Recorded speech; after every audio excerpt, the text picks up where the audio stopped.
સમાચાર વડોદરામાંથી કે જ્યાં ખાણ ખનીજ વિભાગમાં એસીબીની ટ્રેપના મામલે ભૂસ્તર અધિકારી રવિ મિસ્ત્રી રોયલ્ટી ઇન્સ્પેક્ટર સંકેત પટેલ ફરાર હોવાની વિગતો છે।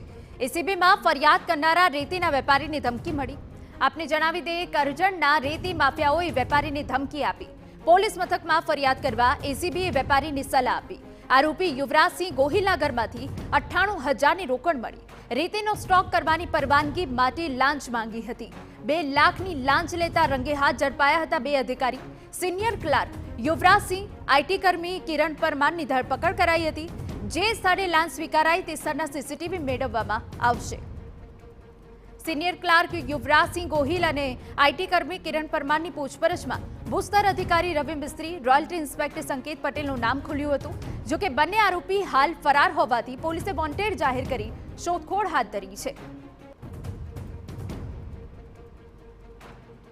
તો ખાણ ખનીજ વિભાગમાં એસીબીની ટ્રેપના મામલે વધુ કેટલાક અપડેટ સામે આવ્યા છે।